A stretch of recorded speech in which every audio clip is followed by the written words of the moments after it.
Hello दोस्तों, good morning. उम्मीद करते होंगे कि आप लोग अच्छे होंगे और अच्छे से पढ़ाई कर रहे होंगे। और आज हम लोग राष्ट्रपति के बारे में चर्चा करेंगे, जो कि हर एग्जाम में इस टॉपिक से एक या दो या तीन नंबर का, हार्डली कहा जाए तो 5 नंबर तक पूछ देता है ना। यानी आना ही आना है कोई भी एग्जाम में, है ना। तो चलिए आज हम लोग राष्ट्रपति के बारे में थोड़ा चर्चा कर लेते हैं। तो राष्ट्रपति है ना, पहली बात की ये चीज हर व्यक्ति को जानकारी होना चाहिए कि राष्ट्रपति जो है हमारा देश का प्रथम नागरिक कहलाते हैं। राष्ट्रपति देश का संवैधानिक प्रधान होते हैं। ठीक है। राष्ट्रपति केवल नाम मात्रा का कार्यपालिका का प्रमुख होता है। भारत में प्रधानमंत्री कार्यपालिका का वास्तविक प्रमुख होता है। और आगे हम लोग देखेंगे राष्ट्रपति केवल केवल नाम मात्रा का कार्यपालिका का प्रमुख कैसे होते हैं और भारत में प्रधानमंत्री कार्यपालिका का वास्तविक कैसे होते हैं। ठीक है। जैसे अनुच्छेद 52 देखते हैं, अनुच्छेद 52। इसमें कहा गया है कि भारत का एक राष्ट्रपति होगा। अनुच्छेद 53 इसमें है कि संघ की कार्यपालिका शक्ति, है ना। जैसे भारतीय संघ की कार्यपालिका शक्ति राष्ट्रपति में निहित है। कैसे है तो देखते हैं। एक औपचारिक कार्यपालिका अध्यक्ष, एक वास्तविक कार्यपालिका अध्यक्ष। जैसे मान लीजिए वास्तविक कार्यपालिका अध्यक्ष के हैं नरेंद्र मोदी, सॉरी प्रधानमंत्री, है ना, जो भी हो इस उस सिचुएशन में उस टाइम में, है ना। और औपचारिक कार्यपालिका अध्यक्ष के होते हैं राष्ट्रपति होते हैं। तो जैसे प्रधानमंत्री हैं, किसी चीज को मंत्रिमंडल में सोचे, है ना, सोचने के बाद में वो उसको लाएं और लाने के बाद उस विधायक को लाएं और लाने के बाद में क्या किए, वो राष्ट्रपति को दिए, है ना। और राष्ट्रपति ने उस चीज को क्या किया कि औपचारिकता के रूप में एक साइन और सिग्नेचर किया, है ना। तब ये जो है कि संसद में ले जाकर के पास कराया, है ना। तो इस प्रकार से उम्मीद करते हैं कि आप लोग समझ गए होंगे और आगे हम लोग देख रहे हैं।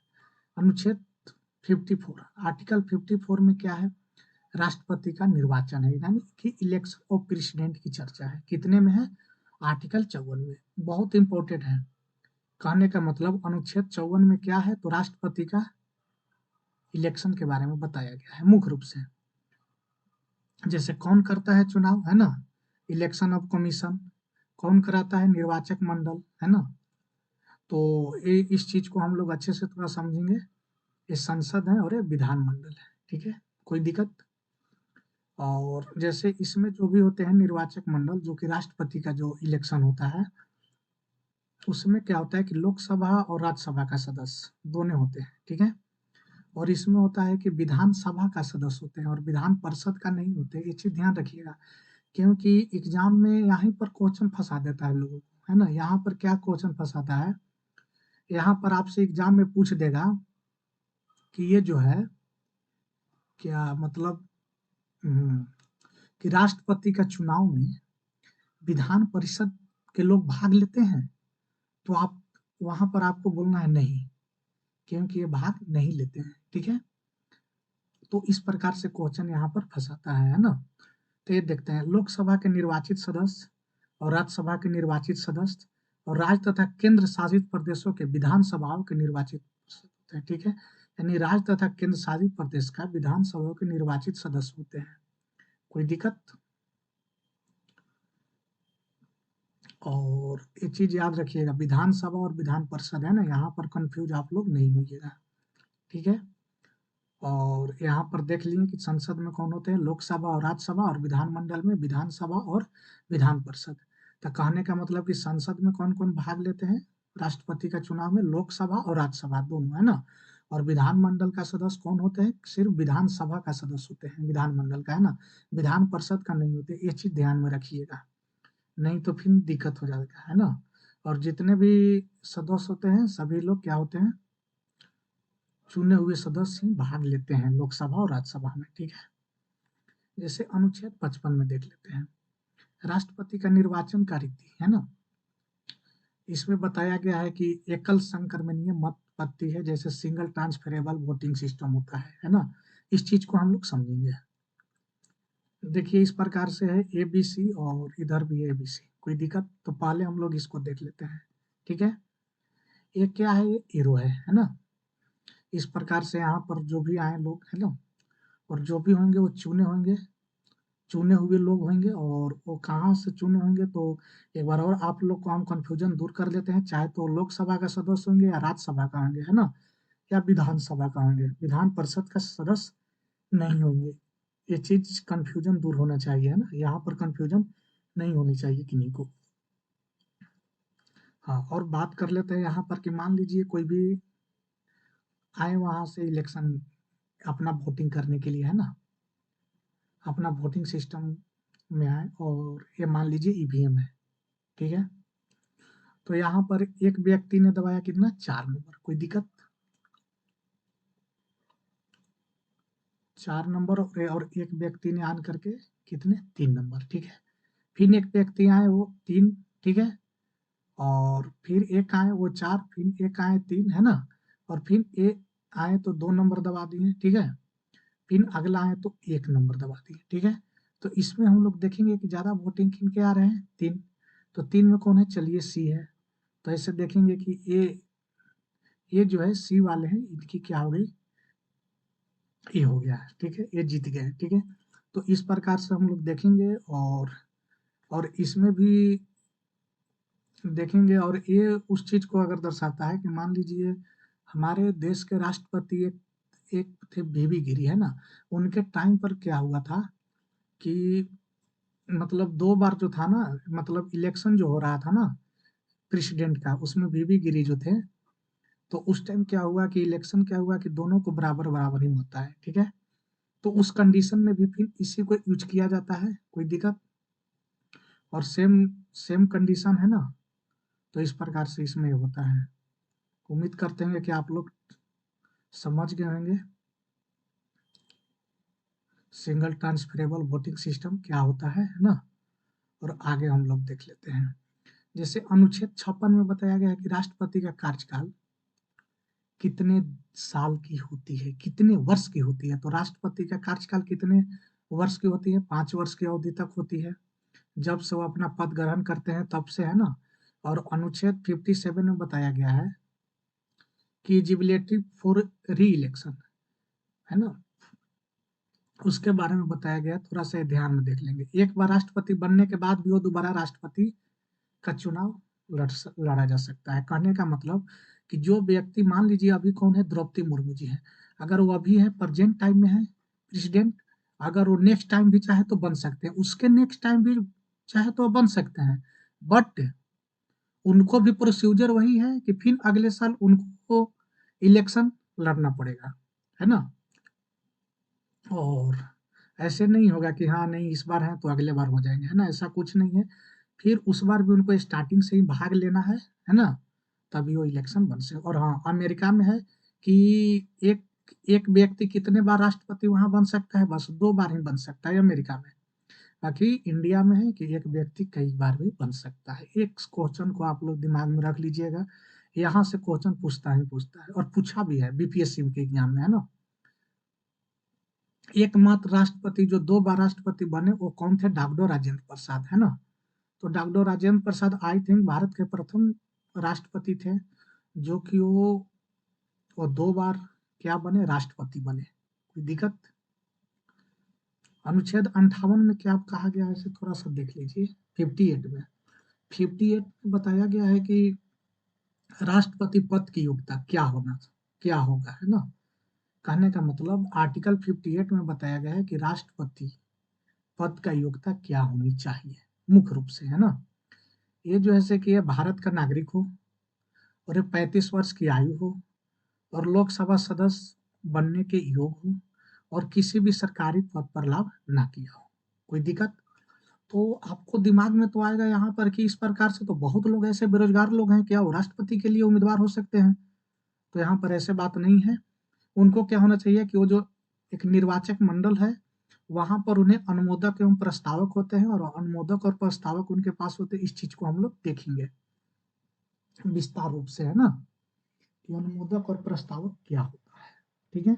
नहीं तो ऐसे बात करें तो भारत का नागरिक तो भाई हर कोई है, और उसको उनका 35 वर्ष का उम्र हो चुका है, और लोकसभा का सदस्य बनने के योग हो वो, है ना।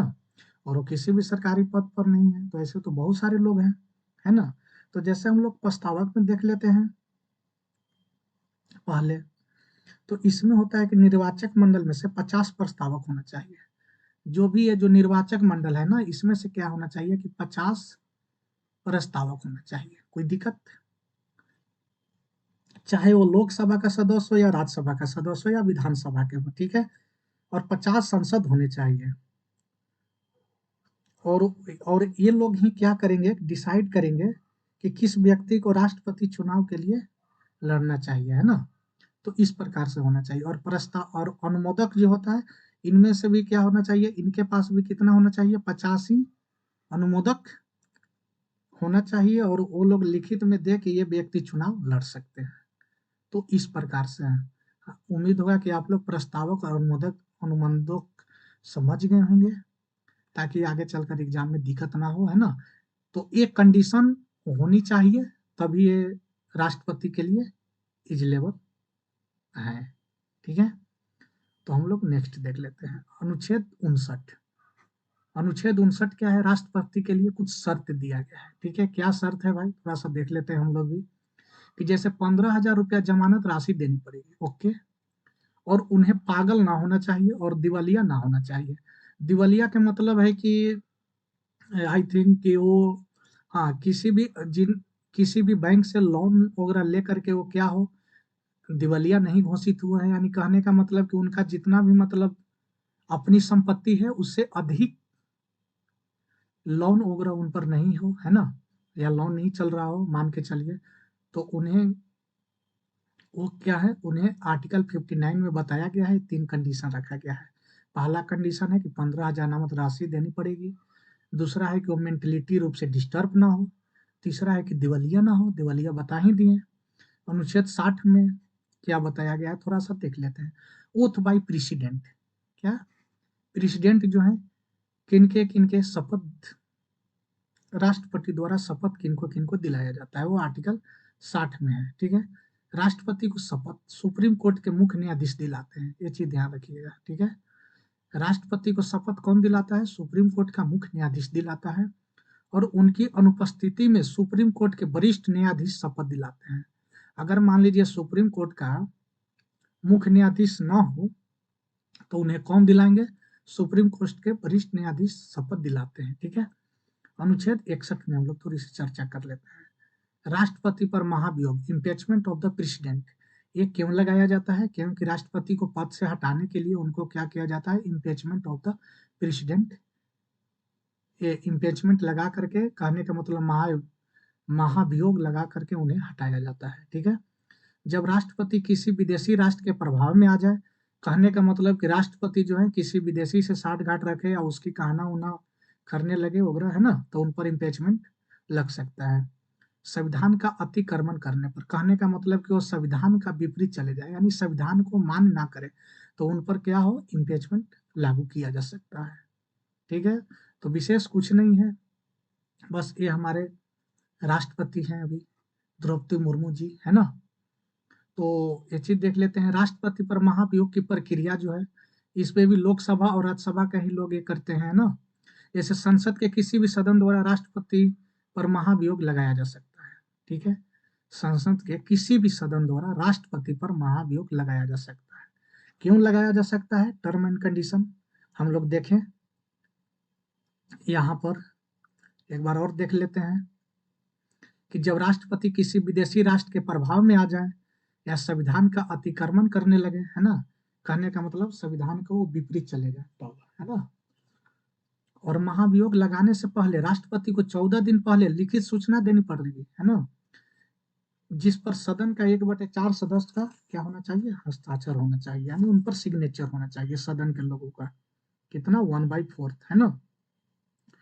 तो इस प्रकार से यानी कि 25% लोगों का सिग्नेचर उस पर होना चाहिए। अब देखिए, संसद के जिस जिस भी सदन में प्रस्ताव पारित हो, उस सदन के 2/3 सदस्य प्रस्ताव के बहुमत में हो, और उसके बाद दूसरे सदन में भी वह प्रस्ताव 2/3 बहुमत में से पास हो, तभी जाकर राष्ट्रपति को पद से हटाया जा सकता है। यहाँ पर एक कंडीशन देखिए, यहाँ पर एक एक देखिए, मान लीजिए किसी भी संसद है ना, उसमें सदन में प्रस्ताव पारित हुआ है और वो कितना से पारित होना चाहिए, 2/3 से ही पारित होना चाहिए, ठीक है।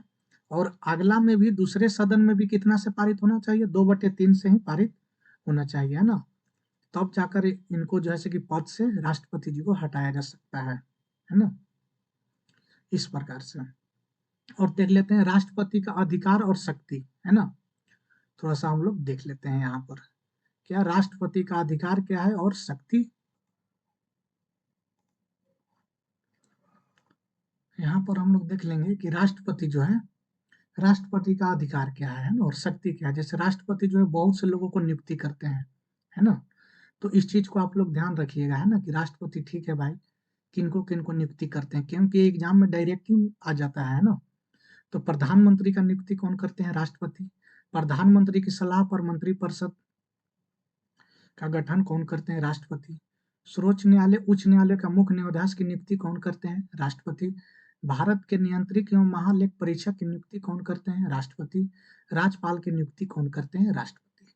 तो ये जितने भी हैं 4 लोग को याद रखना है आप लोग को, है ना, क्योंकि एग्जाम में डायरेक्ट आ जाते हैं। जैसे प्रधानमंत्री का नियुक्ति कौन करता है भाई, तो राष्ट्रपति करता है, ठीक है। प्रधानमंत्री की सलाह पर मंत्रिपरिषद, तो राष्ट्रपति। सर्वोच्च न्यायालय एवं उच्च न्यायालय का मुख्य न्यायाधीश की नियुक्ति कौन करता है, राष्ट्रपति ही करता है। और राज्यपाल का नियुक्ति कौन करता है, राष्ट्रपति करता है, ठीक है। अब यहाँ पर देख लेते हैं विधायी शक्तियां और कानूनी शक्तियां, ठीक है। राष्ट्रपति के हस्ताक्षर के बिना कोई विधायक कानून नहीं बन सकता है। ये चीज पहले भी हम वहां आपको बताए थे कि मान लीजिए किसी भी चीज को कानून बनाना है तो उन पर राष्ट्रपति का सिग्नेचर लागू होना चाहिए, रहना ही चाहिए, है ना। बगैर राष्ट्रपति के सिग्नेचर के बाहर वो कानून नहीं बन सकता है। राष्ट्रपति को दोनों सदनों के संयुक्त अधिवेशन बुलाने का अधिकार है। अगर राष्ट्रपति चाहे तो दोनों सदन को बुला सकते हैं। लोकसभा को भंग करने से संबंधी अधिकार है। संसद में निम्न विधेयक को पेश करने से पहले राष्ट्रपति की सहमति आवश्यक है ना।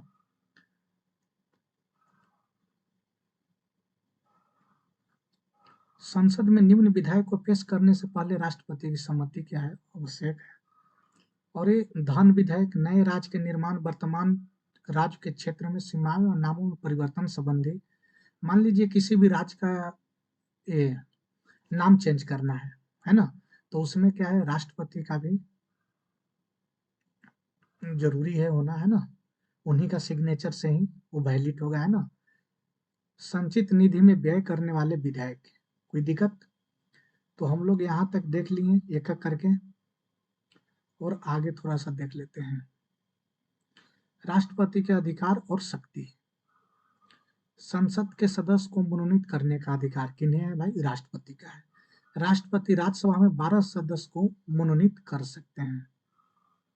ये चीज याद रखिएगा ध्यान से कि राष्ट्रपति जो है राज्यसभा में कितने सदस्य को मनोनीत कर सकते हैं, 12 सदस्य को मनोनीत कर सकते हैं। ये चीज ध्यान रखिएगा आप लोग। पहले लोकसभा में 2 अंगल भारतीय समुदाय के व्यक्तियों को भी मनोनीत करते थे राष्ट्रपति, लेकिन संविधान संशोधन 104 के अंतर्गत एंग्लो इंडिया का आरक्षण अब खत्म कर दिया गया है। तो ये भी याद रखिएगा, है ना। राजनीतिक शक्तियां, दूसरे देशों के साथ कोई भी समझौता या संधि राष्ट्रपति के नाम से ही की जाती है। राष्ट्रपति विदेशी के लिए भारतीय राजदूतों की नियुक्ति करते हैं और भारत में विदेशों के राजदूत की नियुक्ति का अनुमोदन करते हैं। तो इस प्रकार से हम लोग देख लिए कि नहीं राष्ट्रपति का अधिकार और शक्ति। और ये देख लेते हैं राष्ट्रपति का अधिकार और शक्तियां, यहाँ भी थोड़ा सा है। सैन्य शक्तियां, सैन्य शक्ति के बारे में थल सेना, वायुसेना और जल सेना के बारे में थोड़ा सा हम लोग यहाँ पर चर्चा कर लेते हैं। बिना राष्ट्रपति के हस्ताक्षर किए किसी देश में युद्ध ना तो शुरू किया जा सकता है और ना ही खत्म किया जा सकता है ना। सैन्य बलों की सर्वोच्च शक्ति राष्ट्रपति में सन्निहित है। जैसे क्या है, पहले राष्ट्रपति हैं, उनके बाद रक्षा मंत्री है, उनके बाद चीफ ऑफ डिफेंस स्टाफ है, ठीक है। और चीफ ऑफ डिफेंस स्टाफ ये तीनों सेना को ऑर्डर देंगे, ठीक है। पहले राष्ट्रपति रक्षा मंत्री को देंगे, फिर चीफ ऑफ डिफेंस स्टाफ देंगे। यानी कहने का मतलब किसी भी देश से युद्ध शुरू हो जाए तो इस प्रकार से एक्शन लिया जा सकता है और इस प्रकार से प्रोसीजर अपनाया जा सकता है, ठीक है। और हम लोग देख लेते हैं आगे विशेष क्या है, राष्ट्रपति के अधिकार और शक्ति, है ना। क्षमादान की शक्ति, ये बहुत इंपॉर्टेंट है। क्षमादान की शक्ति कब है, अनुच्छेद 72 में चर्चा किया गया है। कहने का मतलब इसके अंतर्गत राष्ट्रपति किसी भी अपराध को दंड क्षमा कर सकते हैं। कहने का मतलब कि किसी भी अपराध को आर्टिकल 72 के तहत राष्ट्रपति जो है किसी भी व्यक्ति को क्षमा कर सकते हैं, बल्कि उसे फांसी का ही सजा क्यों ना हुआ हो, चाहे तो राष्ट्रपति उसे माफ कर सकते हैं। ठीक है, राष्ट्रपति का कुछ विशेष शक्ति दिया गया है। ठीक, यहाँ पर राष्ट्रपति को गिरफ्तार नहीं किया जा सकता है। ठीक है, जब वो अपने कार्यकाल के दौरान हो। राष्ट्रपति पर फौजदारी मुकदमा, क्रिमिनल केस नहीं चलाया जा सकता है। इमरजेंसी शक्तियां भी है कुछ राष्ट्रपति के पास, आपातकालीन शक्ति, जैसे राष्ट्रीय आपातकाल अनुच्छेद 352। तो ये 352 कब लगाया जाता है, अगर किसी भी स्टेट में युद्ध युद्ध हो जाए, दंगा हो जाए, तो वहां पर राष्ट्रपति शासन लागू किया जा सकता है, आपातकाल स्थिति लागू किया जा सकता है। ठीक है, अब देखिए राष्ट्रपति शासन अनुच्छेद 356 के तहत, वित्तीय आपातकाल है ना, ये अनुच्छेद 360 के तहत। तो ये ध्यान रखिएगा आप लोग, है ना, क्योंकि यहाँ से क्वेश्चन आएगा ही आएगा। हाँ, ये देख लेते हैं, वन लाइनर क्वेश्चन जो है कभी कभी एग्जाम में भी पूछ लिया जाता है, डायरेक्ट ही आ जाता है एग्जाम में, है ना। जैसे भारत के प्रथम राष्ट्रपति कौन थे भाई, डॉक्टर राजेंद्र प्रसाद। ये तो एक बार नहीं 2 बार बने थे, ये भी ध्यान में रखिएगा, है ना, कि एकमात्र जो थे भारत के राष्ट्रपति जो कि वो 2 बार बने थे, वो कौन थे, डॉक्टर राजेंद्र प्रसाद। ठीक है, ये देखिए महिला राष्ट्रपति कौन थे भाई, प्रतिभा पाटिल, प्रतिभा सिंह पाटिल, है ना, भारत की पहली महिला राष्ट्रपति। ये देखिए निवृत्त जीतने वाले राष्ट्रपति कौन थे, नीलम संजीव रेड्डी, है ना, ये भी ध्यान रखिएगा। पहले मुस्लिम राष्ट्रपति कौन थे भाई, डॉक्टर जाकिर हुसैन। राष्ट्रपति जिनकी मृत्यु कार्यकाल के दौरान हो गई वो थे डॉक्टर जहांगीर हुसैन और फखरुद्दीन अली अहमद, है ना, याद रखिएगा ये दोनों राष्ट्रपति को, है ना। तो दोस्तों बताइएगा आप लोग ये वीडियो कैसा लगा, हमारा एक छोटा सा प्रयास है ना, अगर अच्छा लगा होगा तो चैनल का सब्सक्राइब जरूर कीजिए, है ना, और लाइक कीजिए और शेयर कीजिए, है ना। चलिए, ओके, बाय बाय।